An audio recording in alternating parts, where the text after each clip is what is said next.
At one time, life felt full in the quietest way. Not rich. Not perfect. Just steady.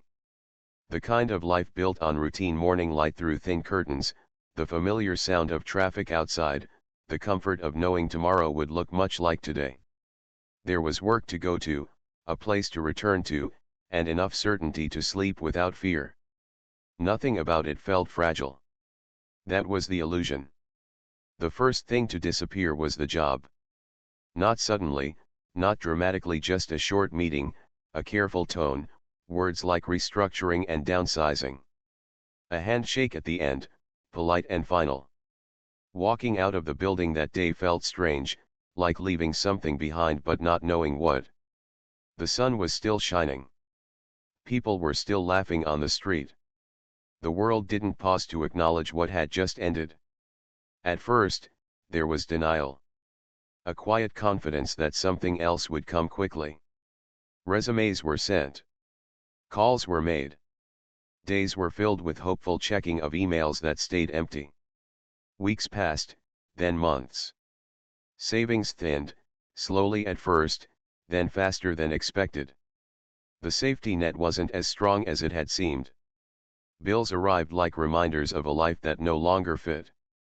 Rent. Utilities. Groceries. Each envelope carried more weight than paper should be able to hold. Choices had to be made: what could wait, what could be skipped, what could no longer be afforded at all. Comforts were the first to go. Then small necessities. Then dignity. Friends noticed, but not fully. Conversations changed. Invitations became less frequent. It wasn't cruelty, just discomfort. People don't always know how to stand beside someone whose life is unraveling. And slowly, the distance grew. Not enough to notice at first, but enough to feel. Home, once a place of rest, became a reminder. Every quiet corner echoed with worry. Nights stretched longer than they should have. Sleep came late and left early, filled with half-dreams and anxious thoughts. The ceiling became familiar in a way it never should. What hurt most wasn't the lack of money. It was the loss of identity. Work had been more than income. It had been proof of usefulness, of contribution, of belonging. Without it, the days felt shapeless.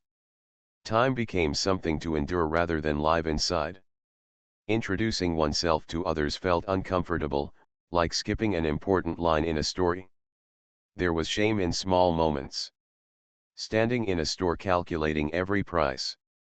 Pretending not to notice when a card was declined. Avoiding mirrors because the reflection felt unfamiliar. The person staring back looked the same, but something essential was missing. The mind became louder as the world grew quieter.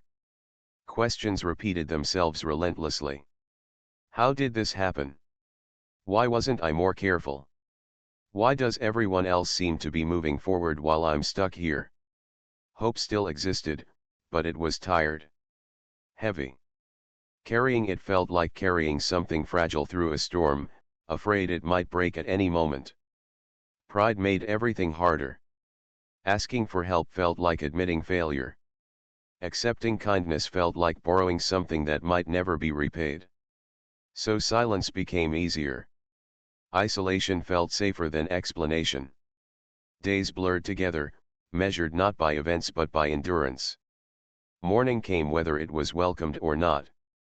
The world continued, indifferent to personal collapse. And that indifference hurt more than anger ever could. There was a moment quiet and unremarkable when it became clear that everything familiar was gone. Not just the job, not just the money, but the belief that life was predictable. That effort always led to stability. That doing everything right guaranteed safety. That belief had been comforting. Losing it felt like standing without ground beneath your feet. This was the fall. Not dramatic. Not sudden. Just a slow unraveling of certainty. And in that unraveling, something else was beginning, though it couldn't be seen yet. At this stage, there was no lesson, no silver lining, no strength to admire. There was only loss, confusion, and the quiet fear of what might come next. Hope had not arrived. But everything that would make hope necessary was now in place. There is a stage after loss where things stop getting worse, but only because they cannot. Nothing dramatic happens. No final collapse. Just a steady, exhausting pressure that never lifts. This is where the breaking point lies. By now, the days no longer had structure. Mornings arrived without purpose. There was no place that needed to be reached, no reason to rush. Time stretched, empty and unforgiving. What once felt like freedom now felt like punishment. The silence was the hardest part. Phones stayed quiet. Emails brought nothing but automated rejections, polite, distant, impersonal. Each one began the same way and ended the same way, reminding you that you were seen only as a number, a resume, a risk. At some point, hope stopped feeling encouraging and started feeling cruel. People talked about patience, about trust, about things working out eventually. But those words sounded different when spoken by people who had never watched their life shrink day by day. Nights became the most dangerous time. The world slept, but the mind stayed awake. Thoughts ran in circles, replaying every decision, every missed opportunity, every moment that might have changed the outcome. Regret has a way of convincing you that the past was a series of obvious mistakes even when, at the time, you were doing the best you could. There were moments of anger. Not loud, explosive anger, but quiet resentment. At the world. At circumstances. At people who seemed untouched by struggle. Even at oneself, for not being stronger, smarter, more prepared. And beneath all of it was fear. Real fear. Not fear of failure, but fear that this was permanent. That this version of life was the final one. That the fall had no bottom, only an endless waiting. Simple tasks became difficult. Getting out of bed felt heavy. Eating felt unnecessary. The body moved, but without intention. Survival replaced living. Pride still stood in the way of help. The idea of explaining everything, of turning private pain into a conversation, felt unbearable. So smiles were practiced. "I'm okay" became automatic. Suffering stayed hidden, where it could quietly grow. There was a moment, small but sharp, when the breaking point came into focus. It wasn't marked by tears or shouting. It came during an ordinary day, in an ordinary room, with nothing extraordinary happening at all. Just a realization. I can't keep doing this alone. That thought brought no relief at first. Only exhaustion. Admitting it felt like surrender. Like acknowledging weakness. Like letting go of the last illusion of control. For a while, nothing followed that realization. Life didn't respond. No doors opened. No signs appeared. It simply sat there, unanswered. And that silence forced a choice. To continue pretending. Or to face the truth honestly. This was the moment where many give up, not because they want to, but because they see no other option. Because continuing feels harder than stopping. Because hope, once stretched too thin, begins to feel like an insult. There were thoughts that never would have appeared before. Thoughts about disappearing. About what it would mean if the struggle simply ended. Not dramatic, not desperate, just tired. Deeply tired. But even in that darkness, something resisted. Not courage. Not faith. Just a quiet refusal to disappear unnoticed. A small voice that said, if this is the end, it should mean something. That voice wasn't strong enough to pull life together. But it was strong enough to keep it from falling apart completely. This was the breaking point, not the moment of collapse, but the moment where denial finally ended. Where pretending stopped. Where the pain was acknowledged without decoration or excuse. And strangely, that honesty created space. Nothing had improved yet. Circumstances were unchanged. Loss was still real. Fear was still present. But something subtle had shifted. The struggle was no longer being fought blindly. This was the place where everything felt exposed. Where there was nowhere left to hide, not from the world, but from oneself. And it was here, at the lowest point, that the smallest opening appeared. Not a solution. Not hope as people like to imagine it. Just the possibility that something, anything, might still be allowed to enter. That opening would matter later. For now, all that existed was survival. And survival, in this moment, was enough. Hope did not arrive as an answer. It did not solve anything. It did not even feel like hope at first. It came quietly, almost unnoticed, in a moment that could have been missed entirely. After the breaking point, life continued in the same muted rhythm. Morning still arrived without urgency. Worry still lived in the background. Nothing had changed on the surface. But inside, something had loosened. The resistance to reality was gone. There was no longer energy to fight what was happening, only the need to endure it honestly. And then, one day, someone noticed. It wasn't a close friend or family member. Just a person passing through the day, with no knowledge of the struggle and no reason to care. A brief interaction. A few words spoken without expectation. A simple kindness offered freely. It wasn't dramatic. No speeches. No promises. Just help, quiet and uncomplicated. At first, the instinct was to refuse. Pride rose automatically, as it always had. The habit of self-protection was strong. But exhaustion was stronger. For once, the need outweighed the fear of appearing weak. So the kindness was accepted. And nothing extraordinary happened afterward. The sky did not open. Life did not reset. But something subtle shifted. For the first time in a long while, there was a sense of being seen, not as a problem to be solved, but as a person. That moment stayed. Later, there was another. A message from someone long absent, checking in without knowing how needed it was. A memory shared. A reminder that the past held warmth, not just regret. Then a morning came when the light through the window felt different. Not brighter. Just gentler. The same world, but viewed through tired eyes that were no longer fighting to close themselves. None of these moments fixed anything. But together, they formed a pause. And in that pause, there was room to breathe. Breathing had become shallow without being noticed. The body had been surviving in tension for too long. Now, even briefly, the chest felt less tight. The mind slowed just enough to notice the present moment instead of constantly escaping it. This was not happiness. It was not relief.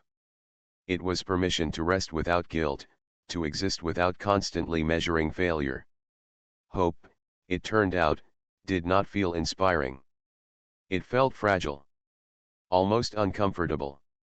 Like holding something delicate and not knowing how easily it could be lost. There was fear in allowing it.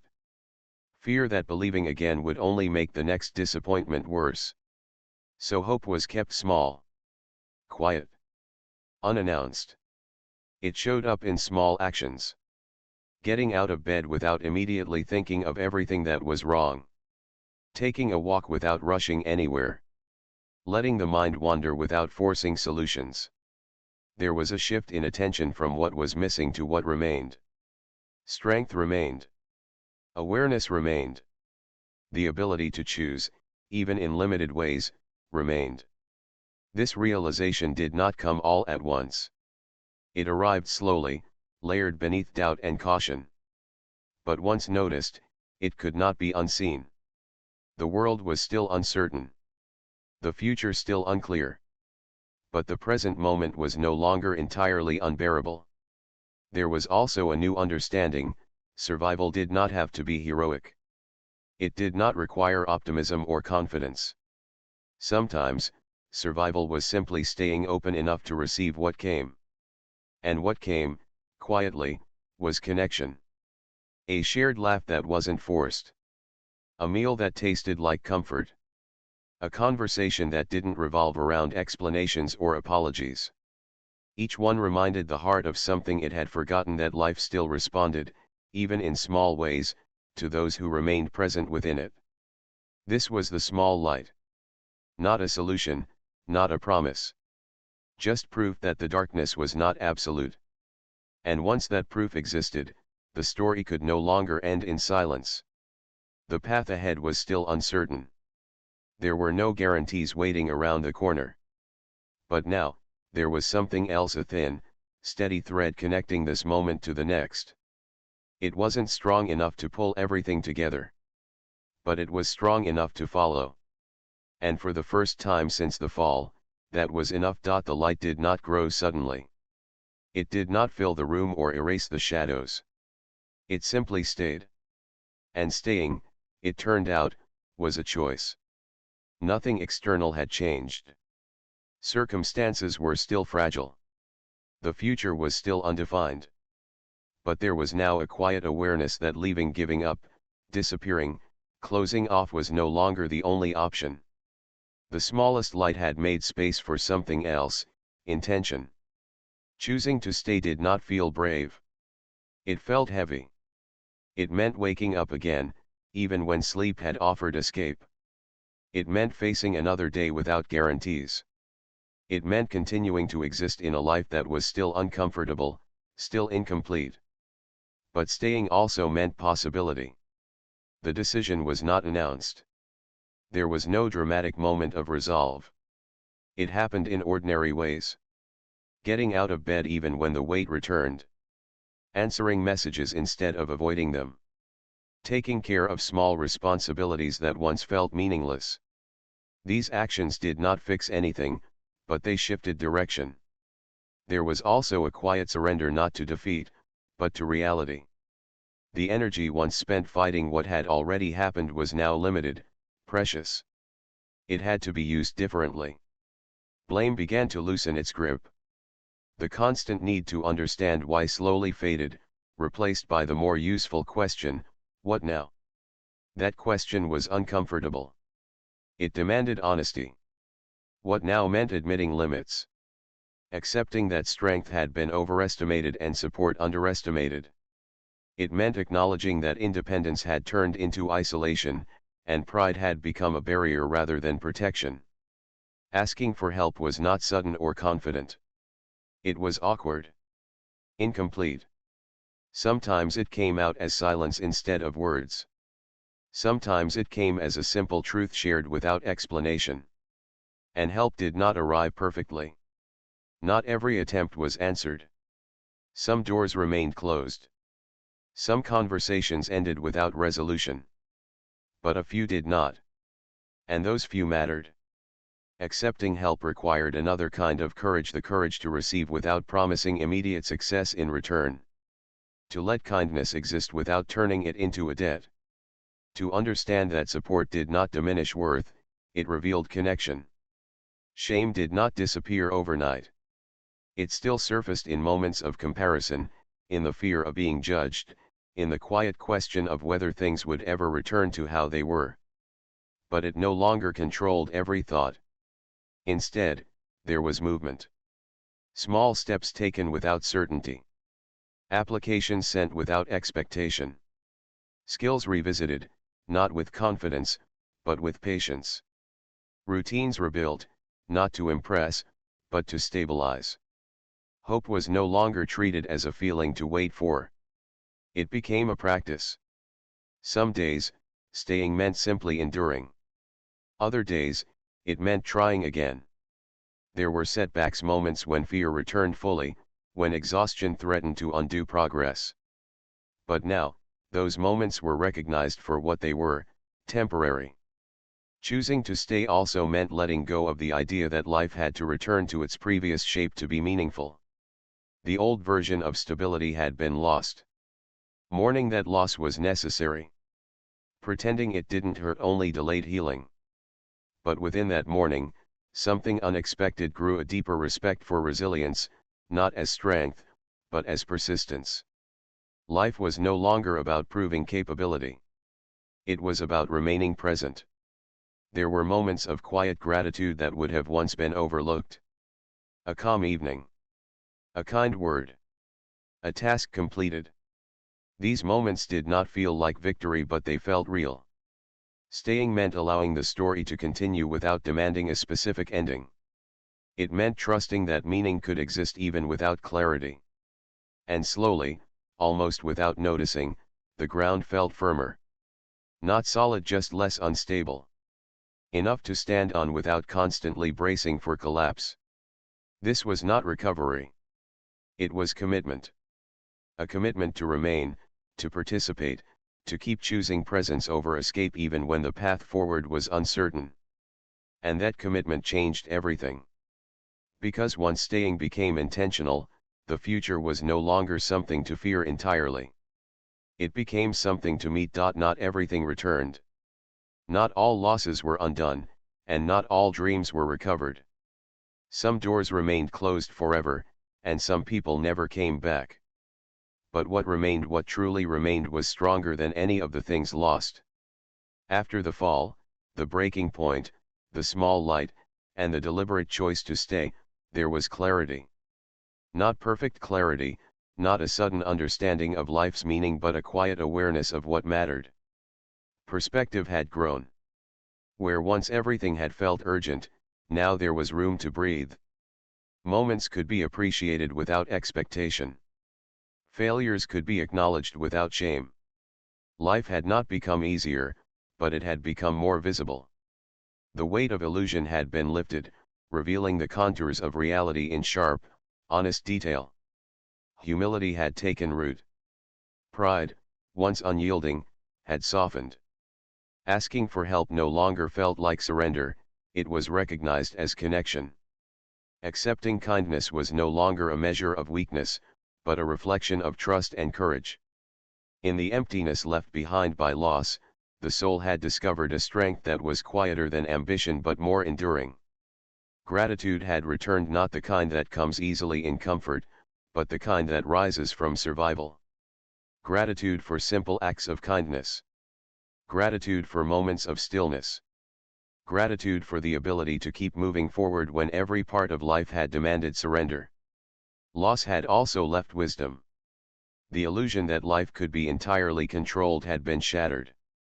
Every plan, every expectation, every safe choice had proven fragile. The lesson was clear: worth is not measured by possessions, achievements, or appearances. Worth is measured by endurance, by presence, by the ability to continue even when the world has stripped away certainty. Hope had transformed. It was no longer naive or dependent on outcomes. It was deliberate. It lived in small choices: getting out of bed, sending a message, taking a step forward despite fear. Hope was no longer a feeling, it was an action. And actions, even small ones, could change everything. There was also peace, not constant, not complete, but a peace born of acceptance. The past could not be changed. Regret was inevitable, but it no longer consumed. The present was imperfect, uncertain, and sometimes frightening, but it was alive. And living, even imperfectly, was enough. And through it all, there was resilience. Not the kind celebrated in stories or measured by outward success. Not the kind that earns applause or recognition. This was quiet resilience, the kind that survives in silence, that endures when the world looks away, that persists simply because it must. It was the resilience that carried a person through days without hope and nights without comfort, only to emerge, still standing, still breathing, still capable of choosing. What remained, ultimately, was choice. The choice to continue, to believe in small lights, to stay even when staying seemed impossible. That choice was a gift, cultivated through suffering and forged in honesty. It could not be taken for granted, and it could not be ignored. And in the end, that choice created life again. Not the life that had been lost, not the life once imagined, but a new life, messy, uncertain, yet filled with meaning.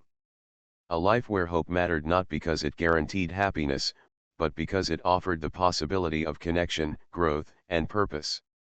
Losing everything had revealed something essential, that even in darkness, even in despair, even when the world seems indifferent, there is always something worth holding on to. There is always a thread, however thin, that leads back to light. There is always the chance to stand again, to rebuild, and to recognize the strength already within. The story does not end with perfection. It does not end with resolution or triumph. It ends with what remained: clarity, humility, gratitude, resilience, choice, and the quiet, deliberate hope that even after the hardest fall, life continues, and it is still meaningful. And sometimes, that is everything.